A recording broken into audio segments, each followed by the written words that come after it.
Am I the asshole for cutting off my friends after I became rich? I never thought I'd find myself in a situation like this, but here I am, seeking some perspective on a family and friendship issue that's been weighing heavily on my mind. My name is Jake, and I'm a 32-year-old man who recently came into a significant amount of money after selling my startup. What was once a modest lifestyle has transformed into one of luxury, and with this change, my relationships have taken a hit. Growing up, I was always the underdog. My family didn't have much money. My parents worked hard to provide for us, but we often struggled to make ends meet. I learned early on the value of hard work and determination. I excelled in school, got scholarships, and eventually earned a degree in computer science. After college, I worked tirelessly at various tech companies, saving every penny I could. In my late 20s, I took the plunge and started my own tech company. It wasn't easy. There were countless late nights, rejections from investors, and moments when I doubted myself. But after 5 years of relentless effort, my company was acquired by a larger tech firm for a life-changing sum of money. Suddenly, I found myself with millions in the bank. With my newfound wealth came an entirely different lifestyle. I bought a beautiful house in a nice neighborhood, traveled to places I had only dreamed of visiting, and indulged in hobbies that had previously been out of reach. While I was excited about these changes, I was also aware that not everyone around me would react positively. At first, my close friends were genuinely happy for me. We celebrated together, went out to fancy dinners, and enjoyed the perks of my success. However, as time went on, things started to shift. I noticed that some friends began to treat me differently. A few would casually drop hints about needing help with their bills or ask if I could cover expensive outings without even suggesting splitting the costs. At first, I brushed it off as excitement over my success. But then it became clear that some friends were expecting me to foot the bill for everything. One friend in particular, Mark, who had always been somewhat reckless with his finances, started asking me for loans. He'd say things like, "You can afford it now." Just think of it as helping out a friend. It made me uncomfortable because Mark had never been responsible with money. He often spent beyond his means and had racked up significant debt before my success. I tried to be supportive initially. After all, he was my friend, but when he asked for $10,000 to help cover his debts and promised to pay me back within a year, which I knew he likely wouldn't, I realized that this wasn't just about friendship anymore. It felt transactional. The breaking point came during a group trip we planned to celebrate my success. We decided to go to an upscale resort for the weekend. When we arrived, Mark insisted on booking the most expensive suite without consulting anyone else about splitting costs fairly. When we got there, he simply said, "Don't worry, Jake can cover it." This infuriated me. I confronted Mark privately later that evening. "I'm happy to treat everyone occasionally," I said calmly, "but you can't just assume I'll pay for everything because I have money now." His response shocked me. "You're being selfish. You're rich now. Why can't you just help your friends out? It's not like you'll miss it." That struck a nerve. It felt like he was reducing our friendship to dollar signs rather than valuing our history together. After that conversation, I started reevaluating my friendships. After the trip, things escalated quickly. Other friends began taking sides. Some supported Mark's viewpoint while others sided with me. It felt like a high school drama all over again, but amplified by adult stakes. I decided to distance myself from Mark and a couple of other friends who had similar attitudes toward my wealth. It wasn't just about the money, it was about respect and understanding boundaries. If they couldn't see me as Jake the person they've known for years rather than Jake the millionaire, they didn't deserve a place in my life. Word got around about my decision to cut ties with certain friends. Some people reached out to express their disappointment or confusion over what had happened between us. Others even accused me of being ungrateful or elitist because I didn't want to share my wealth indiscriminately. Now I'm left wondering if I'm the jerk here, Aita. Did I handle the situation poorly by cutting off friends who seemed more interested in my money than our friendship? Should I have been more understanding of their perspectives? Or is it valid for me to want relationships based on mutual respect rather than financial expectations? I genuinely care about the people in my life and want meaningful connections moving forward. But at this point, I'm starting to feel like I'm walking on eggshells around everyone because they seem more invested in what they can get from me rather than who I am as a person. So Reddit, am I the asshole for cutting off friends after becoming rich? Am I wrong for wanting people in my life who value me beyond just my financial status? Any advice or perspective would be greatly appreciated. Am I the asshole for taking revenge on my ex-girlfriend after winning the lottery? I never thought I'd find myself in a situation like this, but here I am, seeking some perspective on a complicated chapter of my life that has led to both incredible success and a lot of emotional turmoil. My name is Mark, and I'm a 29-year-old man who recently became a millionaire after winning the lottery. But the road to this success was paved with heartbreak, betrayal, and ultimately, revenge. Let me take you back to when I was just an average guy trying to make my way through life. I was working as a sales associate at a local electronics store, barely making ends meet. I had dreams of starting my own business one day, but those dreams felt far away with my limited income. During this time, I was in a long-term relationship with Samantha. We started dating in college and had been together for nearly 6 years. Samantha was ambitious and driven, always pushing me to pursue my goals. We talked about our future together, buying a house, getting married, and starting a family. I thought we were on the same page, but as time went on, I could feel her growing increasingly frustrated with my lack of financial success. She often made comments about how she wanted more out of life and how we needed to level up if we were going to have the future we dreamed about. Things took a turn when Samantha landed a high-paying job at a marketing firm. Suddenly, she was earning significantly more than I was, and it felt like our dynamic shifted overnight. She started hanging out with her new colleagues more often, and I noticed her becoming distant. One night, after she came home late from an office party, I confronted her about it. She brushed it off as nothing but fun with friends. A few weeks later, I found out that she had been seeing someone else, one of her colleagues. When I confronted her about it, she admitted to the affair without any remorse. She claimed that she had fallen for this guy because he was ambitious and driven, qualities she felt I lacked at the time. It shattered me. After that confrontation, I decided to cut ties completely. It was painful, but I knew I couldn't stay in a relationship built on lies and deceit. I moved out of our apartment and tried to focus on myself. Fast forward a few months, one evening after work, feeling particularly down about everything that had happened, I bought a lottery ticket on a whim while stopping at the convenience store. To my utter shock, I won. The prize was worth $10 million before taxes. At first, it felt surreal. I could hardly believe my luck. Once the initial excitement wore off, reality set in. After taxes and fees, I would still walk away with around $6 million more money than I ever dreamed of having. With my newfound wealth came an opportunity to start fresh. I decided to invest wisely and set up a business based on an idea I had been nurturing for years, a tech startup focused on developing innovative home automation solutions. With the right team and funding behind me, we launched successfully within a year. As my business began to thrive and gain recognition in the tech community, word spread about my lottery win and subsequent success. One day, while attending a tech conference, guess who I ran into?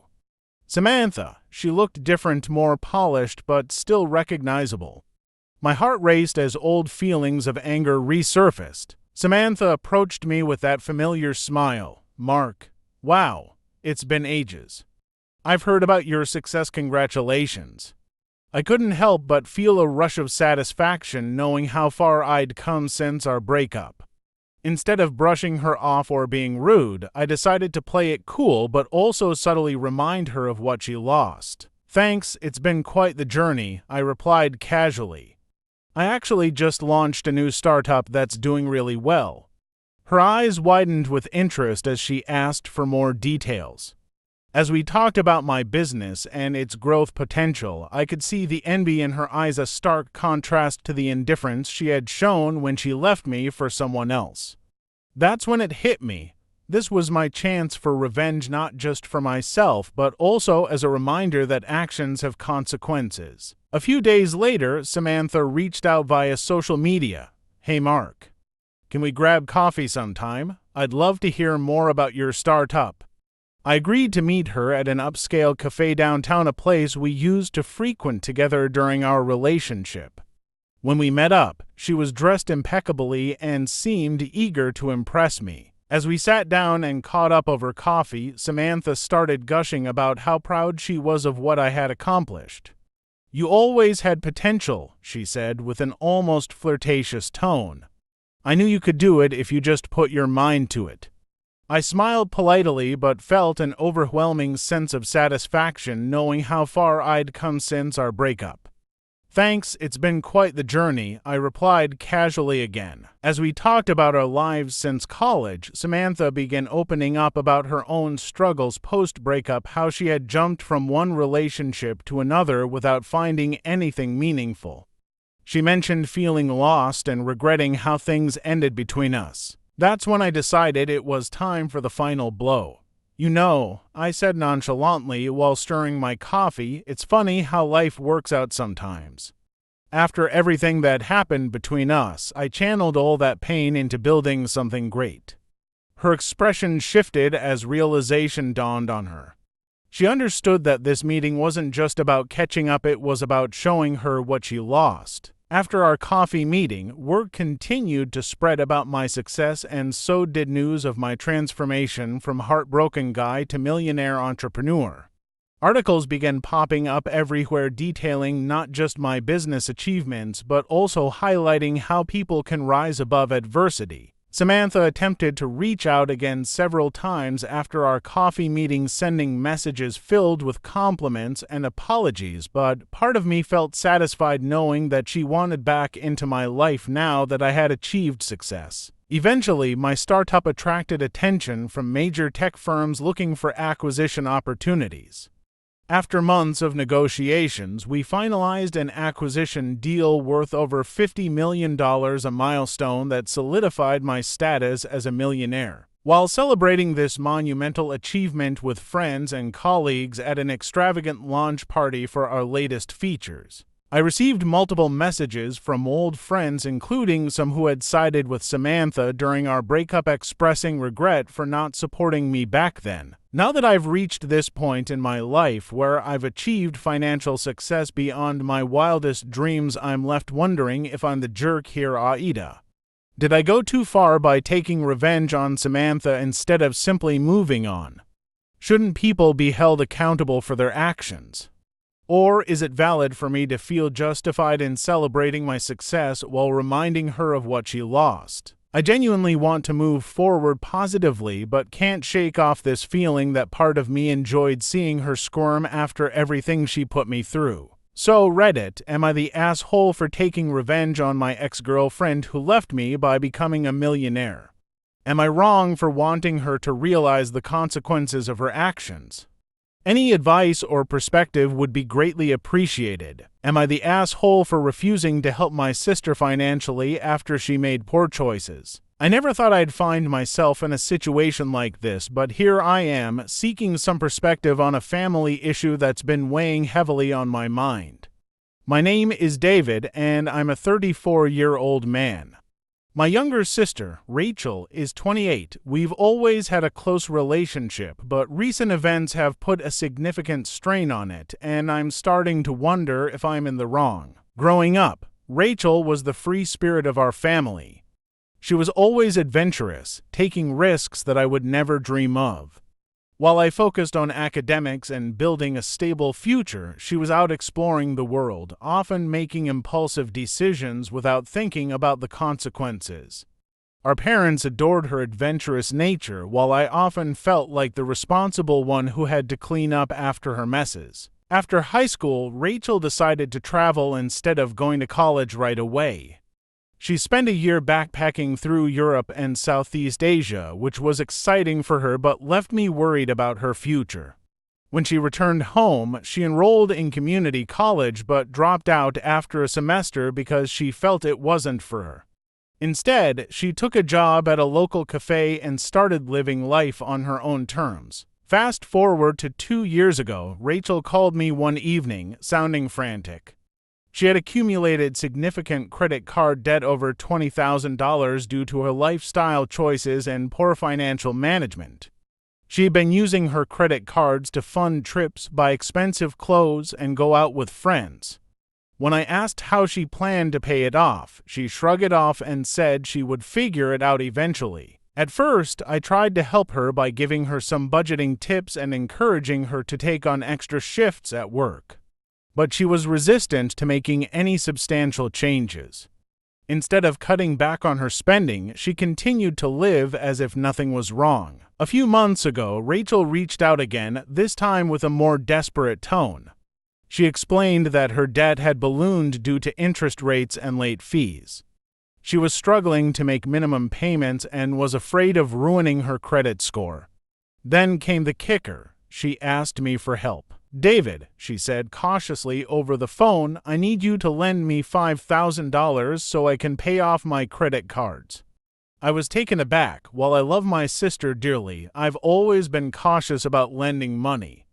I knew that if I gave her that money, there was no guarantee she wouldn't fall back into the same patterns that got her into trouble in the first place. "I can't just give you money like that," I said gently. "You need to take responsibility for your finances." Rachel's reaction was immediate and emotional. "You don't understand. You have a good job and savings. Why can't you just help me out? You're my brother." After that conversation, things became tense between us. Rachel accused me of being unsupportive and dismissive of her feelings. She claimed that if our roles were reversed, she would help me without hesitation. While part of me felt guilty for not helping her, another part of me knew that enabling her behavior wouldn't solve anything. Over the next few weeks, our communication dwindled. I tried reaching out to see how she was doing, but she would either ignore my messages or respond with short answers filled with resentment. It broke my heart to see our relationship deteriorate over money. Then came the family gathering, our parents' anniversary dinner. It was supposed to be a joyful occasion. Instead, it turned into an awkward affair filled with tension. Rachel brought up the topic of her debt in front of everyone and pointedly looked at me when she said how some people in the family didn't care about helping their loved ones in need. I felt humiliated and defensive. "Rachel," I said firmly but calmly, "I care about you deeply, but enabling your poor financial choices isn't going to help you in the long run." Our parents jumped in at that point, trying to mediate the situation. They expressed disappointment in how both of us were handling things, Rachel for not being responsible and me for not being supportive enough. It felt like they were trying to play peacemaker without acknowledging the real issue, Rachel's refusal to take accountability for her actions. Now I'm left wondering if I'm the jerk here. Did I handle the situation poorly by refusing to lend my sister money? Should I have just given in and helped her out despite my concerns? Or is it valid for me to want my sister to recognize when she's making poor choices instead of bailing her out? Am I the asshole for refusing to attend my sister's wedding after she disinvited me? I never thought I'd find myself in a situation like this, but here I am, seeking some perspective on a family issue that's been weighing heavily on my mind. My name is Chris, and I'm a 28-year-old man. My sister, Megan, is 26 and getting married in a few months. What should be a joyous occasion has turned into a family drama that I never saw coming. Growing up, Megan and I had a typical sibling relationship. We fought over the remote, shared clothes sometimes without asking, and had each other's backs when it mattered. As we got older, we became closer friends. We shared secrets, supported each other through tough times, and celebrated each other's successes. I always thought that our bond was unbreakable. When Megan started dating Tom, I was happy for her. Tom seemed like a great guy, funny, kind, and he treated her well. They dated for about 2 years before getting engaged last summer. Megan was over the moon, and I was excited to be there for her big day. However, things took a turn when Megan started planning her wedding. She had always dreamed of a big wedding with all the bells and whistles, and I was supportive of her vision. But as the planning progressed, I started noticing some changes in her behavior. Megan began to prioritize the wedding over everything else. She became increasingly stressed and anxious about every little detail: flowers, seating arrangements, dress fittings, you name it. While I understood that weddings can be overwhelming, it felt like she was losing sight of what really mattered: love and family. One evening, while we were having dinner together, she casually mentioned that she was considering cutting down the guest list significantly to save costs. I asked her who she was thinking of disinviting, hoping to help her see how important it is to have loved ones around during such a significant life event. That's when she dropped the bombshell: "I'm thinking of not inviting you anymore." I laughed at first because I thought she was joking. But when I saw the serious look on her face, my heart sank. Wait, what? Why would you do that? Megan explained that she wanted to keep the wedding small and intimate, which meant only inviting close friends and immediate family members. She claimed that since I had been busy with work lately and hadn't been as involved in the planning process as she would have liked, it made sense to cut me from the guest list. I was devastated. This wasn't just about attending a wedding. It felt like she was dismissing our relationship entirely.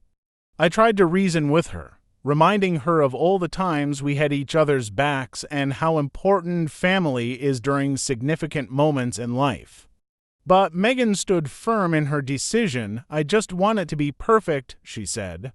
"And right now, this is what feels right for me." After that conversation, things became tense between us. I felt hurt and betrayed by my sister, the person who had always been my closest ally. In the days that followed, I tried reaching out to her multiple times to talk things over, but she either ignored my messages or responded with short answers that felt dismissive. Eventually, our parents got involved when they noticed the tension between us. They called me one evening to discuss what had happened. They expressed disappointment in both of us: Megan for being so rigid about her plans and me for not understanding how stressful wedding planning can be. "You need to let this go," my mom said gently but firmly. "It's her special day, but how could I let it go?" It felt like my sister was choosing a party over our relationship. Feeling lost and hurt, I turned to my friends for support. They were shocked by what happened and encouraged me to stand my ground. "Your family," one friend said. "She can't just cut you out like that." With their encouragement, I decided to send Megan one last message expressing how much her decision hurt me and how important it was for me to be part of her life during such a significant moment. "Hey Megan," I texted, "I know you're stressed about the wedding, but cutting me out hurts more than you realize. Family should be there for each other during important times in life." To my surprise, she responded with anger. "You're making this about you. This is my wedding. You need to understand that this is my choice." At that point, I felt like there was no way to salvage our relationship unless she saw how much pain she was causing me. As the wedding date approached and tensions remained high between us, I faced a difficult decision. Should I attend the wedding despite being disinvited?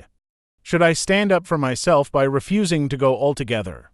Ultimately, after much soul-searching and reflection on our relationship dynamics over the years, I decided not to attend the wedding at all. When I informed our parents of my decision not to go, they were disappointed but understood my reasoning. My mom even admitted that it wasn't fair for Megan to treat me this way. The day of the wedding arrived. Social media exploded with pictures of Megan in her beautiful gown surrounded by friends and family without me there. In the weeks following the wedding, things remained tense between us. Megan sent me a few messages filled with photos from her big day but didn't acknowledge my absence or reach out personally afterward. I struggled with feelings of guilt for not attending, but also felt validated in standing up for myself after being treated poorly by someone who should have known better, my sister. Eventually, after several weeks of silence from both sides, Megan reached out again. Can we talk? I want to clear the air.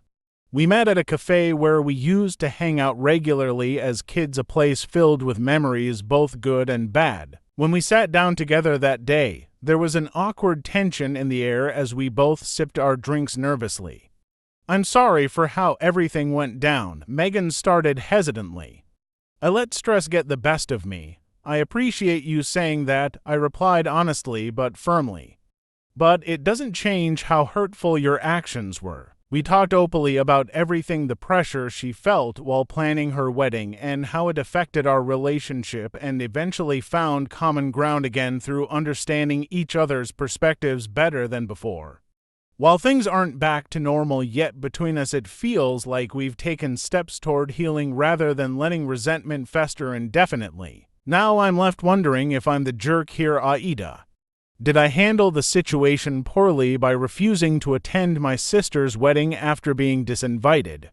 Should I have just sucked it up and gone anyway? Or is it valid for me to want respect in our relationship? Am I the asshole for refusing to help my best friend after he ghosted me? I never thought I'd find myself in a situation like this, but here I am, seeking some perspective on a complicated friendship issue that has been weighing heavily on my mind. My name is Ethan, and I'm a 27-year-old man.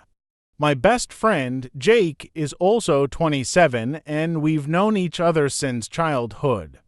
We grew up in the same neighborhood, went to the same schools, and have shared countless memories together.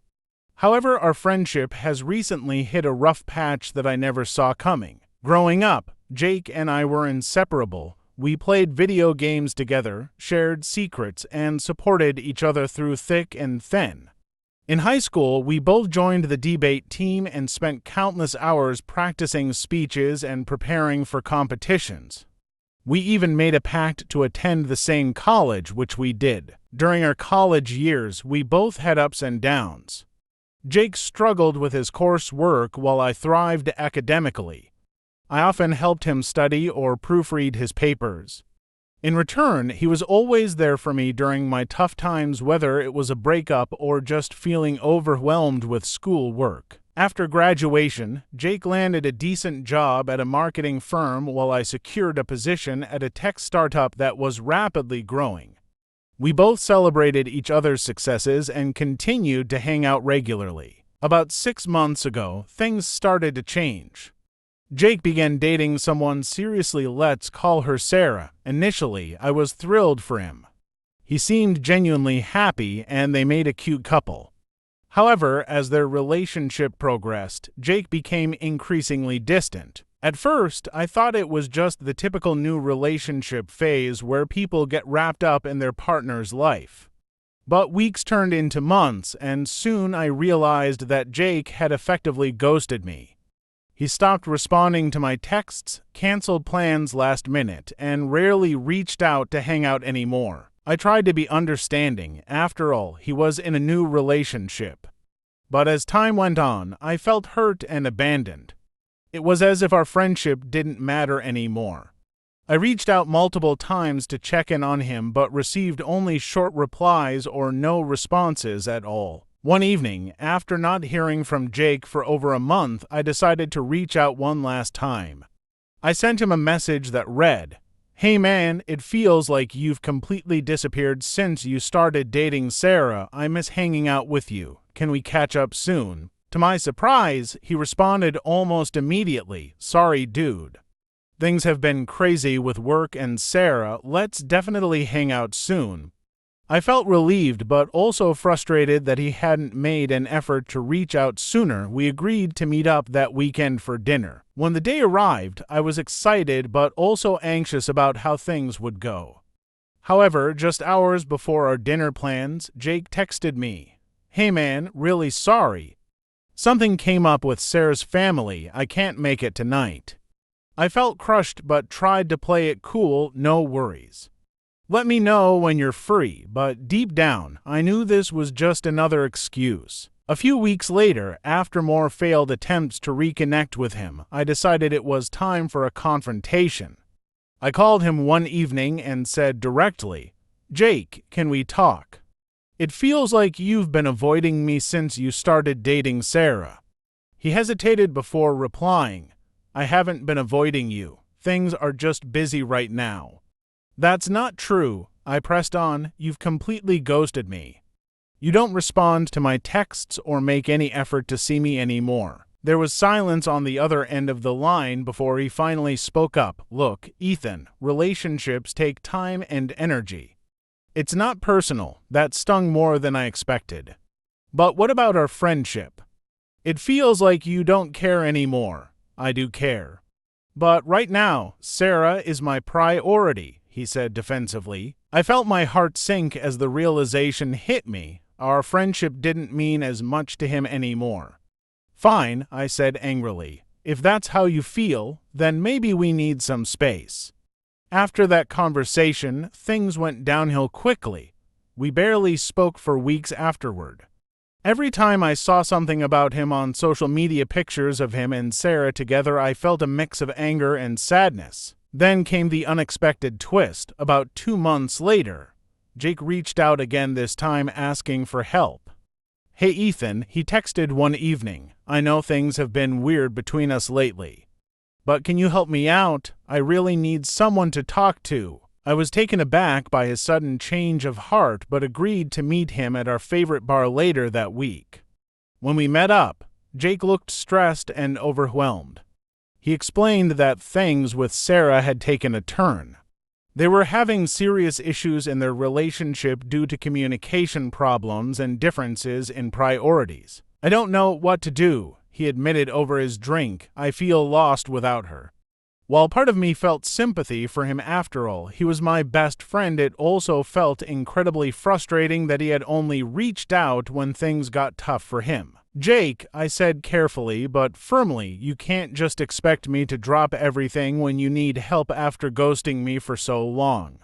"I know," he replied sheepishly, "but I really need your advice right now." As we talked more about his situation with Sarah, how they had been arguing constantly, I found myself torn between wanting to help my friend and feeling resentful about how he had treated me over the past few months.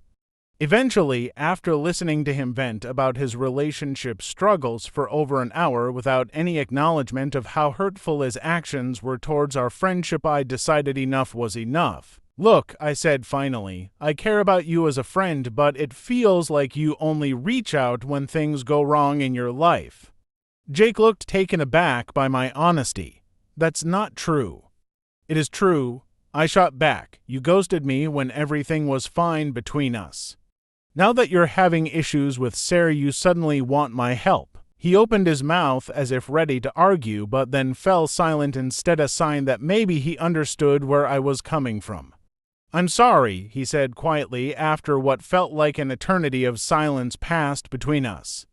"I appreciate that," I replied cautiously but remained firm in my stance. "But right now, I can't be your emotional crutch when you've treated me like an afterthought." After that conversation ended on an awkward note, we parted ways without resolving anything fully between us and went back home feeling conflicted about everything that had transpired during our meeting. In the weeks following our encounter at the bar, I found myself reflecting deeply on what happened between us over those past few months. While part of me still wanted things back how they used to be, another part felt justified in standing up for myself against someone who had taken advantage of our friendship without realizing it until now. Eventually, after several more weeks passed without any contact from Jake, I received a text message from him one day saying simply, "Hey man, can we talk again, this time around?" I wasn't sure if it would lead anywhere good or if it would just end up being another cycle of disappointment, but deep down, something told me this wouldn't be easy no matter what happened next. Now I'm left wondering if I'm the jerk here, Aita. Did I handle the situation poorly by refusing to help Jake after he ghosted me? Shouldn't friends be there for each other regardless of past mistakes? Or is it valid for me to want respect in our friendship? Am I the asshole unintentionally ruining my sister's wedding day by bringing my own food? My sister Ava, I got married 2 months ago. Ava and I have always been close, though we're pretty different. She's always been the golden child, you know? Super smart, athletic, beautiful, the works. Me? I was more the quiet, artsy type, always painting or reading somewhere in the background. But despite our differences, we've always gotten along well, until this wedding. Here's the thing, I have a lot of food allergies. Like, actual, severe allergies, not the "oh, I don't eat gluten" type. We're talking peanuts, shellfish, dairy, and a list of others as long as my arm. It's been this way since I was a kid, so I've learned to navigate life around it, and for the most part, people in my life are really understanding. When Ava got engaged, she immediately asked me to be her maid of honor. I was thrilled. I knew she wanted a super elegant, magazine-worthy wedding, so I took the role really seriously. I planned an amazing bachelorette, helped her with dress shopping, helped set up the shower. I was 100% invested. The issue started when she sent out the wedding menu. I realized that literally nothing on the menu was safe for me to eat. Like, nothing. I get that catering for allergies can be hard, especially with a wedding of 150+ people, but I figured she'd at least have a single option. Nope. Not even a salad without something I'm allergic to. I called her and gently asked if there was any way to accommodate a dish for me. She kind of brushed it off and said, "Oh, just eat beforehand," and then changed the subject. I was hurt, but okay, maybe it's a lot of pressure. I let it go and decided I'd just bring my own food. I've done it a million times, I even have cute little bento boxes I can bring to events. I figured it'd be a non-issue. The day of the wedding comes, and everything starts out fine. Ava looks gorgeous, and the ceremony is stunning. Then comes the reception. When everyone sits down, I quietly pull out my little meal. I'd packed it discreetly in a simple container and only took it out when people were busy with their own food. I didn't want to make a scene or draw attention. But, of course, my mother notices. She gives me this horrified look and whispers, "What are you doing?" I quietly explain that I'd brought my own food due to the allergy situation, and she just explodes. Like, I've never seen her react like this.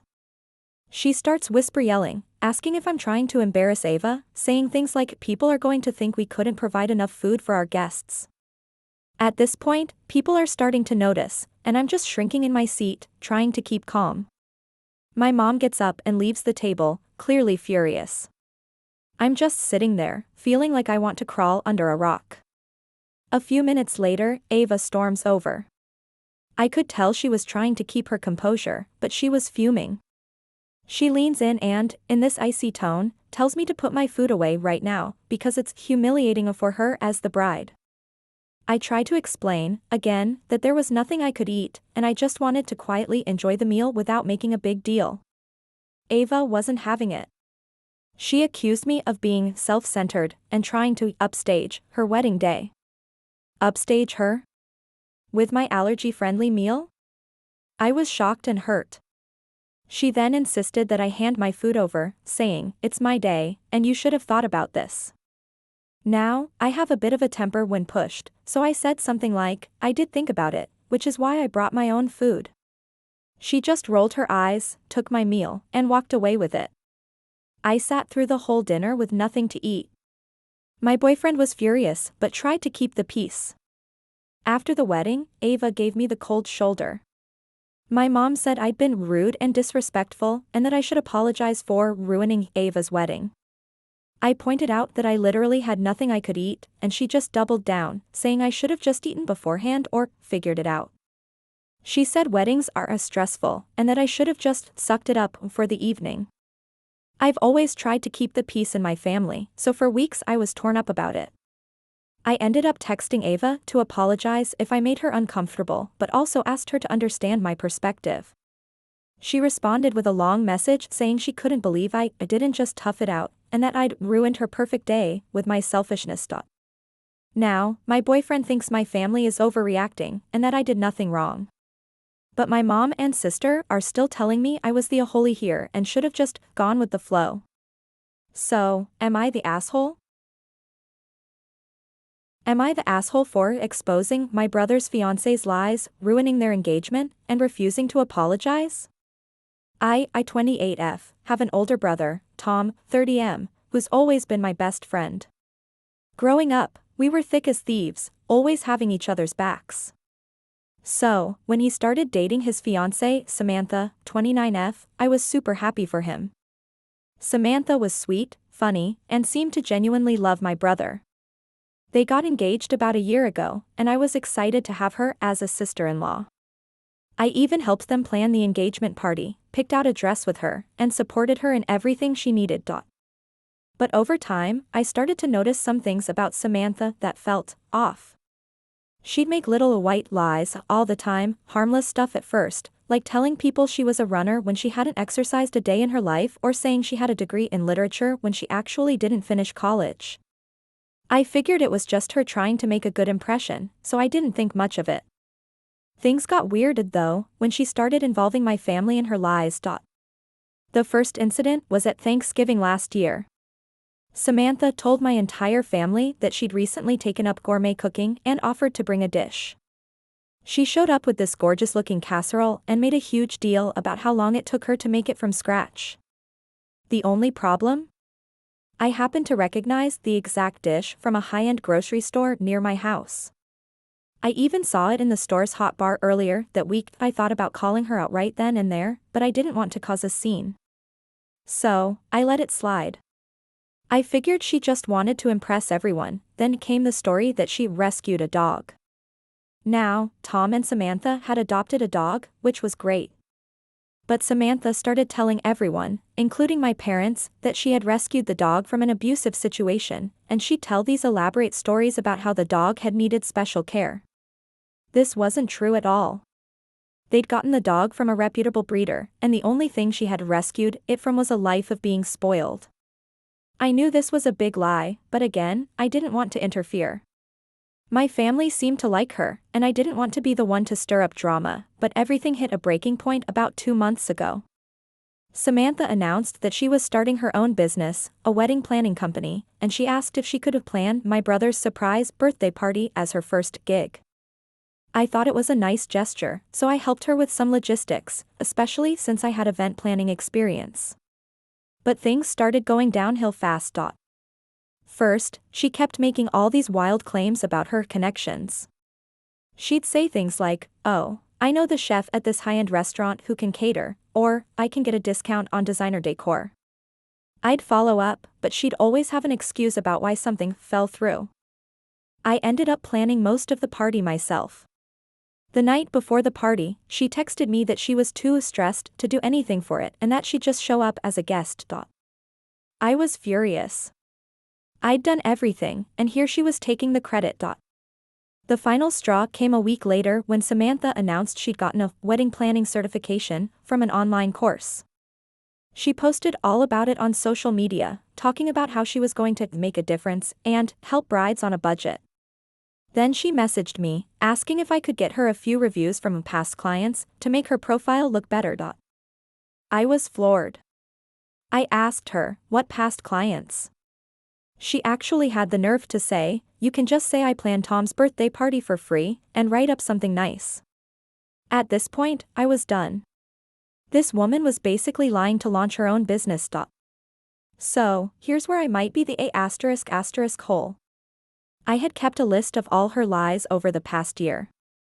It was petty, but I was annoyed and figured it'd be good for some laughs one day.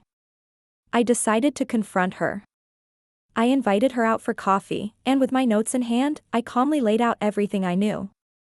The store-bought casserole, the rescued dog, the party planning lies. And then I said, if you want to be a part of this family, you need to come clean. My brother deserves to know who he's marrying. She flipped. She accused me of trying to sabotage her, and then stormed out of the cafe. The next day, my brother called me, furious. Samantha had told him I attacked her out of jealousy and tried to tear down her new business. Tom, who didn't know any of the backstory, took her side and said I needed to apologize for undermining her dreams. But here's the twist, turns out, Samantha was lying to him, too. She'd been telling him that her business was taking off, when really she had no clients and hadn't even started anything. The day after he called me, he discovered this on his own and ended up confronting her. They've since broken off the engagement.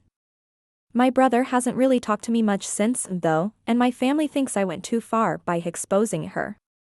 They say I should have let Tom find out on his own.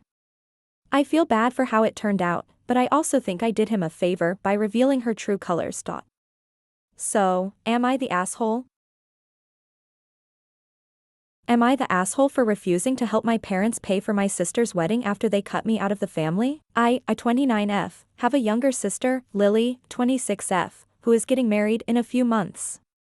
Growing up, we had a typical sibling relationship, sometimes close, sometimes bickering. However, things took a turn when I came out as bisexual 3 years ago. My parents, in their late 50s, struggled to accept my sexuality, and it created a rift in our family. Initially, they were supportive in public but would often make snide comments in private. I tried to have open conversations with them about how their words affected me, but they dismissed my feelings. Eventually, I found myself distancing from them and focusing on building my own support network of friends who accepted me for who I am. During this time, Lily was still in college and often caught in the middle. She would tell me that our parents loved me but just needed time to adjust. I appreciated her attempts to mediate, but it felt like she was siding with them more than me. Fast forward to last year when I was invited to a family dinner after several months of minimal contact. I thought it might be a chance to mend things, but during dinner, my parents made a series of hurtful comments about LGBTQ+ people. I left the table in tears and told them that I couldn't continue pretending everything was okay. After that incident, my parents decided they didn't want me in their lives anymore. They told me that my lifestyle choices were shameful and that they couldn't associate with someone who brought a disgrace to the family name. It was devastating to hear, but I knew I had to prioritize my mental health and self-respect. Now, here's where things get complicated. Lily is planning her wedding and has been asking for financial help from our parents. They've agreed to cover a significant portion of the costs, but expect her to contribute as well. Recently, she approached me and asked if I could help her out financially since she was short on funds. She mentioned that our parents were contributing but made it clear that they didn't want me involved at all. I felt torn. On one hand, I love Lily and want her to have the wedding of her dreams. On the other hand, I couldn't bring myself to give money to our parents after how they treated me. I told Lily that while I would love to help her personally, I wouldn't be able to contribute anything if it meant indirectly supporting our parents. Lily got upset and accused me of being selfish and making her wedding about my issues with our parents. She said it wasn't fair for me to put her in the middle of this conflict when all she wanted was a beautiful day surrounded by family. This broke my heart because I never wanted to hurt her, I just felt like I couldn't compromise my principles. After some back and forth, she said that if I couldn't support her financially or emotionally during this time, maybe we should take a break from each other until after the wedding. This left me feeling even more conflicted because I love my sister dearly but can't support what feels like enabling our parents' behavior. Now I'm left wondering if I'm being unreasonable or if I'm justified in standing my ground against my parents while trying to protect my relationship with Lily.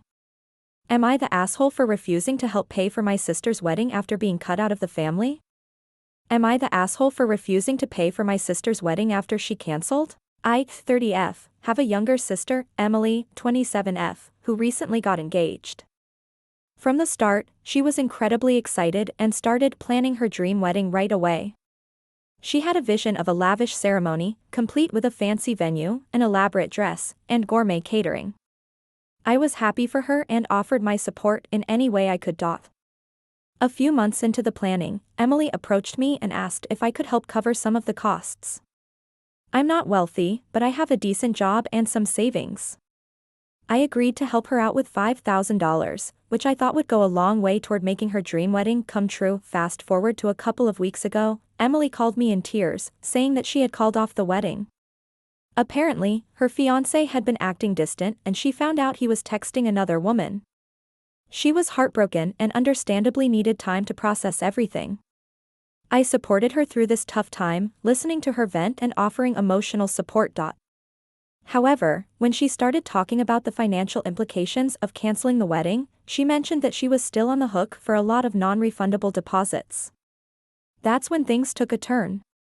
She asked me if I could give her back the $5,000 I had contributed since she would need it to cover those costs. I was taken aback. While I sympathized with her situation, I felt that it wasn't fair to expect me to shoulder the financial burden of a wedding that never happened. I reminded her that I had given her that money as a gift to support her wedding plans, not as a loan. Emily became upset and accused me of being unsupportive and selfish during such a difficult time. She said I should want to help my sister in need, especially since she was going through heartbreak. This made me feel guilty, but I still stood firm in my decision. Now our family is divided. Some relatives think I should just give her the money back because family comes first, while others believe Emily should take responsibility for her own choices. I'm starting to wonder if I'm being unreasonable or if I'm justified in my refusal. Am I the asshole for refusing to pay back my sister after she canceled her wedding? I got cheated by my girlfriend and take revenge by becoming a CEO. I've always been the underdog. Growing up in an orphanage after losing my mother, I learned early on that life doesn't hand you anything. I worked hard every day as an ordinary employee at a mid-sized tech company, scraping by on my meager salary. But I found solace in my girlfriend, Emily. She was my light, my support, and the one person who made the daily grind worth it. Emily and I met at work. She was bright, ambitious, and had a way of making everyone feel special. I admired her drive and often daydreamed about a future together, one filled with love and stability. Little did I know that everything would come crashing down. One afternoon, I overheard some whispers in the break room. Emily was laughing a little too hard at something Marcus, our manager, said. At first, I brushed it off as harmless office banter. But as weeks passed, I noticed more late nights at work and more secretive conversations. My gut twisted with suspicion. Then came the day that shattered my world. I walked into the office early to surprise Emily with coffee, only to find her in a passionate embrace with Marcus in his office. My heart sank as reality hit me like a freight train. The woman I loved had betrayed me with the very man who held power over both our careers. When Emily saw me standing there, shock washed over her face. Noah, it's not what it looks like. She stammered, but it was exactly what it looked like. I turned away, trying to hold back tears as I left the office, feeling like my entire life had crumbled in an instant. What Emily didn't know was that fate had other plans for me. A few days later, I received a call from an unknown number. It was a representative from the company's legal department. Mr. Lang, they said, we need to discuss your family history. It turned out that I was the lost son of the company chairman and heir who had been separated from his family after my mother passed away. The company had been searching for me for years, and now that they found me, they wanted me to take my rightful place as CEO. At first, I was overwhelmed by the news, but then a fire ignited within me. This was my chance not just to reclaim my identity, but also to take control of my life and seek revenge on those who wronged me. As I stepped into my new role as CEO, everything changed. I quickly learned how to navigate the corporate landscape and began implementing changes that would reshape the company's culture. With each passing day, I felt more empowered and determined to make Emily realize the consequences of her betrayal. I made sure to keep Emily close after all. She still worked under me as a team lead. Watching her squirm as she realized who I really was brought me a sense of satisfaction I hadn't expected. One day, during a team meeting where we discussed upcoming projects, I called Emily out directly. Emily, I said calmly but firmly, I believe you have something to say about your recent conduct. The room fell silent as everyone turned to her. Her face flushed with embarrassment and fear as she stammered for words. I didn't mean for things to happen like this. I held up my hand to silence her excuses.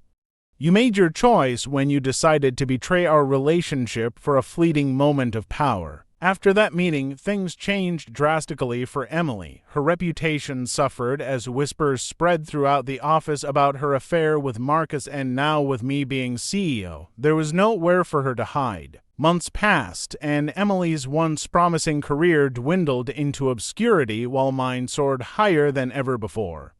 It felt surreal to walk through the halls of the company knowing that I had transformed from an ordinary employee into its leader, all while watching her fall from grace. Eventually, Emily approached me one last time in my office, desperation written all over her face.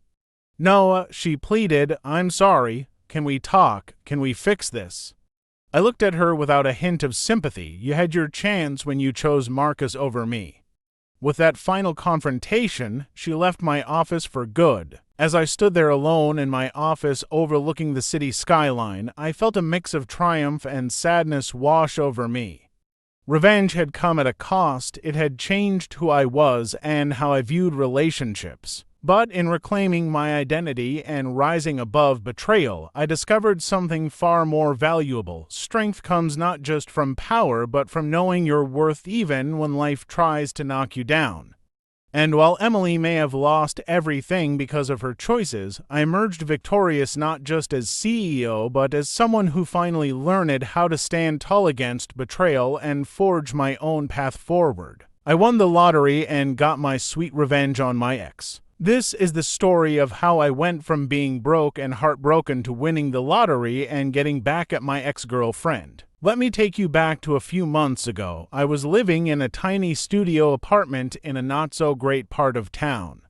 My rent was late more often than not, and my fridge was mostly empty except for some expired takeout containers and a few cans of beans. I was working to minimum wage jobs just to make ends meet, and it felt like I was running on a hamster wheel, exhausting but getting nowhere. My girlfriend, Jenna, and I had been together for years. We started dating in college when we were both broke and dreaming big. But as time went on, she grew frustrated with my financial situation. She wanted the nice things in life, dinners at fancy restaurants, vacations, and designer clothes, things I couldn't provide. One day, out of the blue, she told me she was leaving me for someone who could give her the life she wanted. She walked out with her new boyfriend, leaving me with nothing but my old car, a rusty hatchback that barely ran. I felt like my world had crumbled around me. Fast forward to one fateful night when I was sitting on my couch, staring at the wall and feeling sorry for myself. I saw an ad for the lottery while scrolling through social media. In a moment of desperation mixed with hope, I decided to buy a ticket online. What's the worst that could happen? I thought. The next day, I woke up groggy and checked my phone for the winning numbers. As I read them aloud, my heart raced faster with each digit. When I realized that I had won $10 million, disbelief washed over me like a tidal wave. I jumped up and down in my tiny living room, screaming like a madman. After the initial shock wore off, reality set in. This money could change everything. But as the excitement bubbled inside me, another feeling emerged: revenge. Once the euphoria of winning settled down, my thoughts turned to Jenna. She had always looked down on me because of my financial struggles, and now it was time for me to show her what she had lost. Not out of spite, but as a way to reclaim my self-worth. The first thing on my list was to sell that old rust bucket she left behind. It had been nothing but a reminder of my past failures. After selling it for a decent price online, I used part of my winnings to buy a brand new luxury car, something sleek and eye-catching that would turn heads. Next up was finding a place that reflected my new status. I rented a gorgeous penthouse apartment downtown with stunning views of the skyline and all the amenities you could dream of: pool, gym, rooftop terrace, you name it. To really drive my point home, I planned an extravagant housewarming party and made sure to invite all our mutual friends, and yes, Jenna too. This wasn't just about showing off, it was about celebrating my new life. The night of the party arrived, and I was buzzing with excitement and nerves as guests started arriving. When Jenna walked in with her new boyfriend, let's call him Chad, I could see her jaw drop as she took in my transformation. I greeted everyone with enthusiasm while secretly enjoying Jenna's reaction from afar. She looked around at all the lavish decorations and fancy hors d'oeuvres being served by wait staff I'd hired for the evening. As the night went on, Jenna tried to engage in small talk with me about mundane things like work or mutual friends' lives, but you could see her discomfort growing as people complimented me on my new lifestyle. At one point during the party, Jenna pulled me aside into a quieter corner of the apartment where we could talk without being overheard. "Did you really have to go all out just to show me up?" she asked, her voice tinged with annoyance. I smiled softly and replied, "Oh no. This isn't about you at all. This is just who I am now." Her expression shifted from annoyance to shock as she processed what I had said. It felt liberating to finally stand tall after all those years of feeling inadequate next to her expectations. After the party ended, Jenna reached out several times over the next few weeks trying to rekindle our relationship. She claimed she made a mistake and wanted another chance because things weren't going well with Chad. But here's the thing, while it felt good to have that moment of revenge, what mattered most was that I had finally found my self-worth without her validation. I didn't need her anymore. I had built a life filled with opportunities and happiness that didn't include her or anyone who judged me based on my financial status. So here I am now living my best life post-lottery win and enjoying every moment without looking back at past heartbreaks or regrets. Sometimes life throws you curveballs that lead you exactly where you need to be. Thanks for reading. What would you do if you were in my shoes? Would you seek revenge or just move on? I disguised as a janitor to spy on my son's girlfriend. I've always believed that money can't buy character, but I never expected my son's girlfriend, Sarah, to be so shamelessly ambitious. As the chairwoman of a successful company, I had seen many people come and go, but Sarah's rudeness and scheming nature made my blood boil. She was only with my son, Jake, for his wealth, and I knew it was time to put her to the test. One day, I decided to disguise myself as a janitor in my own company. It was a risky move, but I wanted to see how Sarah treated those she considered beneath her. I donned a faded uniform, complete with a cap and a mop in hand. My plan was simple: observe her interactions and gather evidence of her true character. As I cleaned the floors, I overheard conversations that confirmed my suspicions. Sarah strutted around like she owned the place, belittling employees and flaunting her relationship with Jake. It made my stomach turn. She was scheming to get her hands on our family fortune, and I couldn't let that happen. While working undercover, I noticed Jake's secretary, Lily. She was humble, hardworking, and treated everyone with respect, qualities that were rare in our corporate world. The more I watched her interact with others, the more I realized she would be the perfect match for my son. One afternoon, while cleaning near the break room,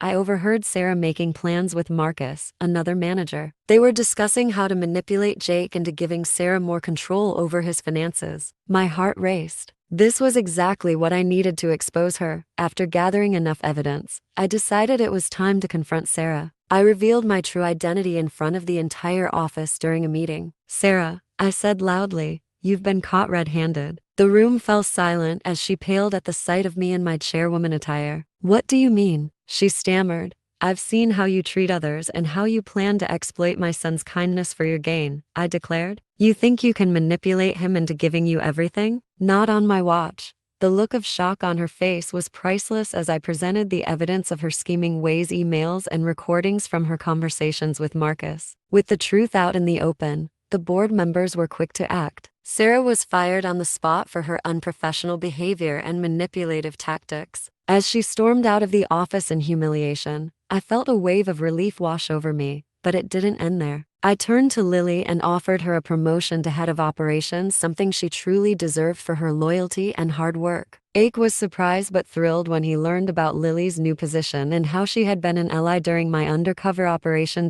In the weeks that followed, Jake and Lily grew closer as they worked together. It became clear that they were meant for each other, to genuine souls who respected one another. As for me, I learned that sometimes you have to take matters into your own hands to protect those you love. Disguising myself as a janitor may have seemed extreme, but it allowed me to see the truth clearly. In the end, We not only rid ourselves of a schemer but also found someone who truly belonged in our family, a reminder that integrity and kindness always win in the end. My ultimate revenge to my bullies.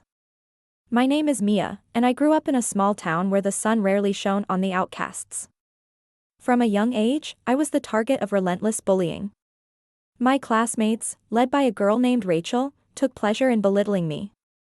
They would call me names, spread rumors, and even physically intimidate me. I was the shy girl with thick glasses and a passion for art, an easy target for their cruelty. The worst moment came during my junior year of high school. I had worked tirelessly on a painting for the annual art show, pouring my heart into it. When I arrived at school that day, I found my artwork vandalized, covered in paint and insults. Rachel stood there, laughing with her friends as they filmed my humiliation. I felt like my world had crumbled. But that moment ignited something inside me, a fire that would not be extinguished. I swore that one day, I would rise above them all and show them what true success looked like. I began to channel my pain into my art, creating pieces that reflected my struggle and resilience. After graduation, I moved to a big city to pursue a degree in fine arts. I worked multiple jobs to support myself while studying, often staying up late into the night to finish assignments and create new artwork. My passion became my refuge, and slowly but surely, I started gaining recognition in local galleries. Then came the day that changed everything. I won a prestigious art competition that came with a $100,000 cash prize. It was more money than I had ever seen in my life. With that prize, I decided to invest in myself fully. I used the money to start my own art studio and gallery, Mia's Vision. It became a hub for local artists and a space for community engagement. As word spread about my work and the gallery's mission to uplift marginalized voices, sales skyrocketed. Within 3 years, I transformed my small studio into a multi-million-dollar enterprise. But even as success enveloped me, the memories of Rachel and her friends haunted me. They had gone on with their lives as if nothing had happened while I had fought tooth and nail to escape the shadows of my past. The thought of them living their ordinary lives while I thrived fueled my desire for revenge. I devised a plan, not just to confront them but to show them how far I had come. My gallery would host an exclusive exhibition titled From Pain to Power, showcasing pieces inspired by my journey. But this wouldn't just be any exhibition, I would invite Rachel and her friends personally. As the date approached, excitement mixed with anxiety coursed through me. Would they even come? Did they remember how they treated me? The night before the exhibition, as I stood in front of my most powerful piece, a self-portrait titled Resilience, I felt an overwhelming sense of purpose. The night of the exhibition arrived, and the gallery buzzed with energy. Guests mingled among the artwork while sipping wine and discussing their interpretations of each piece. When Rachel and her friends walked in, dressed in their designer clothes, it felt like time had stopped. They glanced around with an air of superiority until their eyes landed on me standing confidently at the center of the gallery. The shock on their faces was priceless as they realized this was my world now, not theirs. "Welcome to a From Pain to Power," I announced with a smile that felt both genuine and fierce. "Tonight is about transformation, how we can rise from our pasts." Their expressions shifted from surprise to discomfort as they began to understand what this night truly represented. And just when it seemed like everything was going according to plan. Like and subscribe for Part 2. My Ultimate Revenge to My Bullies Part 2. And just when it seemed like everything was going according to plan. As Rachel and her friends stood frozen at the entrance of the gallery, whispers spread among the crowd about who they were and what they had done to me years ago. The atmosphere shifted, people began to connect the dots between their past cruelty and my present success. I took a deep breath and approached them directly. "It's been a long time," I said evenly, locking eyes with Rachel. "I hope you enjoy the exhibition." She forced a laugh but couldn't hide her discomfort as she glanced around at the artwork surrounding us, each piece telling stories of pain transformed into strength. "Wow, Mia," she said sarcastically, "this is impressive." But there was no conviction in her voice, she knew she couldn't downplay what she saw. I gestured toward Resilience, my self-portrait that captured not just sorrow but also defiance, a fierce woman reclaiming her power through art. This one is particularly special, I said softly but firmly. It represents everything you put me through. The crowd began to gather around us as whispers turned into conversations about bullying and redemption. People shared their own stories of overcoming adversity, stories that echoed mine, and suddenly it wasn't just about me anymore, it was about all of us rising together against cruelty. Rachel's bravado faded as she realized how many people were listening, how many had been affected by bullying just like I had been. Her friends shifted uncomfortably beside her, some even looked ashamed. I didn't know, Rachel stammered finally, her voice barely above a whisper. No, I interrupted gently but firmly. You didn't know because you never bothered to look beyond your own insecurities. The truth hung heavily in the air between us as silence enveloped our conversation. In that moment, everyone could see who she really was, a bully hiding behind her facade of confidence. But instead of lashing out or seeking vengeance through anger, I chose compassion, a chance for growth for both of us. We all have choices, I continued softly yet powerfully. You can choose to learn from this or remain trapped in your past. As Rachel's eyes filled with tears, something shifted within her, perhaps she finally understood what it meant to be held accountable for one's actions. The night continued with laughter and connections being made among guests who were inspired by our exchange, people finding strength in vulnerability rather than shame. But as Rachel walked away from our conversation, her friends trailing behind her, I couldn't help but wonder, would this moment change anything for her? Would she take this opportunity for reflection seriously or simply brush it off as another awkward encounter? For more Reddit stories, please like and subscribe to our YouTube channel. I am an heiress and got cheated by my boyfriend and I take revenge on his company. I never thought I'd be the girl who got cheated on. Joshua Lang was everything I wanted, a brilliant CEO with ambition and charm. We were together for 3 years, and I thought we were building a future. But the night I found out about his infidelity shattered that illusion. It started with a simple text from a friend, "Did you hear about Joshua and Tara? They were all over each other at the launch party." My heart sank. Tara was one of his coworkers, and I had always felt uneasy about her. I decided to confront him. When I walked into his office the next day, he looked up, surprise etched on his face. "Mia. What's wrong? Don't play dumb, Joshua. I know about you and Tara." His expression shifted from shock to guilt. "I can explain." "Save it. You've made your choice." I turned to leave, but something inside me snapped. I wasn't just Mia Whitlock, I was Mia Gerber, the hidden heiress of Gerber Corporation, one of the largest companies in the country. My family had kept my identity a secret to protect me from opportunists like him. As I walked out, a plan began to form in my mind. Joshua thought he could have it all, me and his little fling, while climbing the corporate ladder. But he had no idea who he was messing with.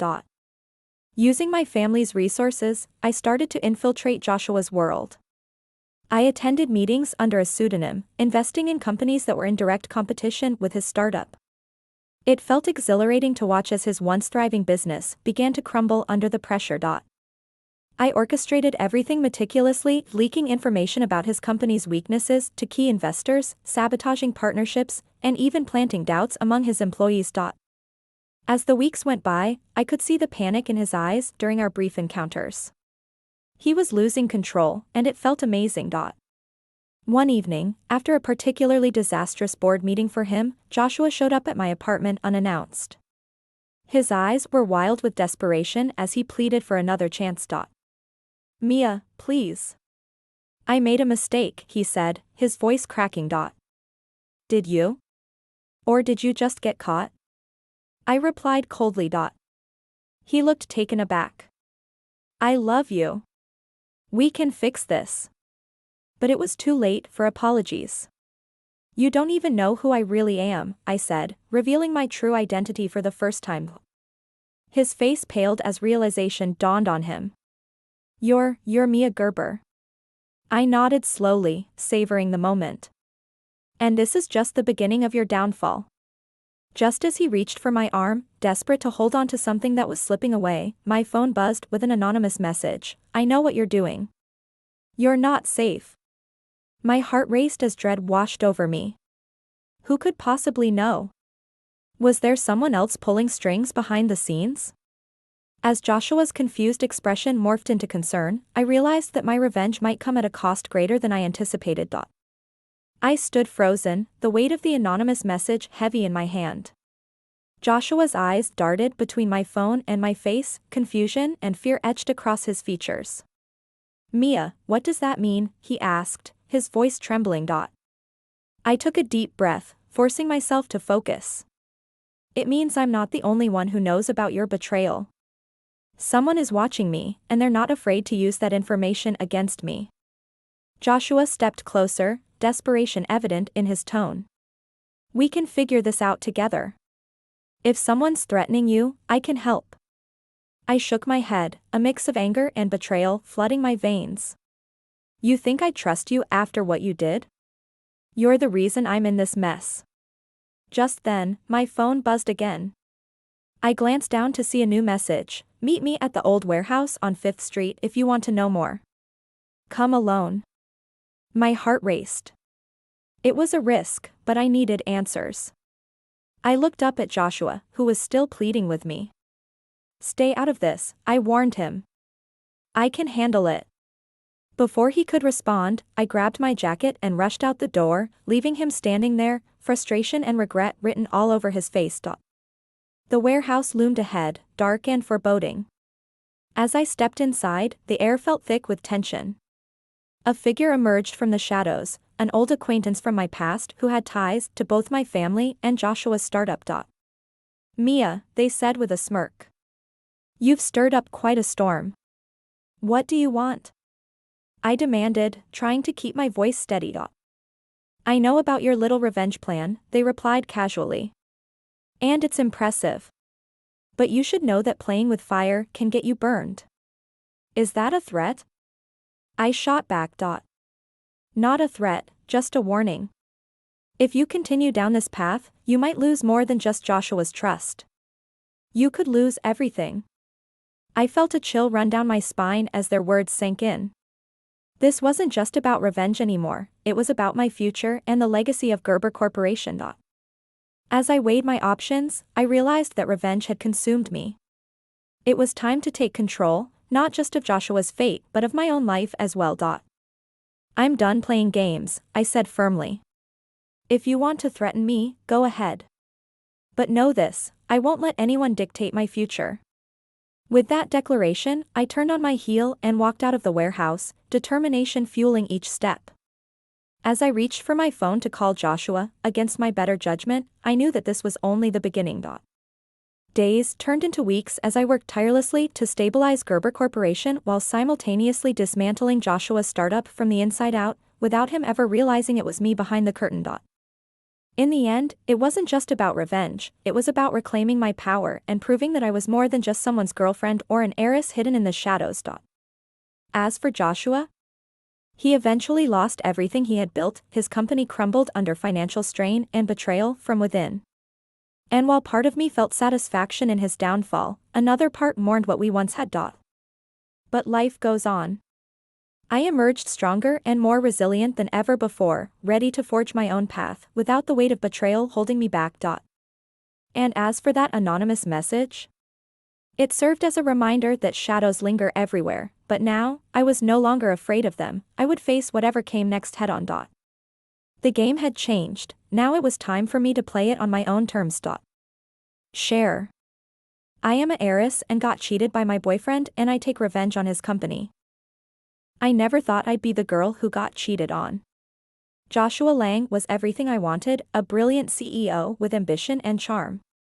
We were together for 3 years, and I thought we were building a future. But the night I found out about his infidelity shattered that illusion. It started with a simple text from a friend: "Did you hear about Joshua and Tara? They were all over each other at the launch party." My heart sank. Tara was one of his coworkers, and I had always felt uneasy about her. I decided to confront him. When I walked into his office the next day, he looked up, surprise etched on his face.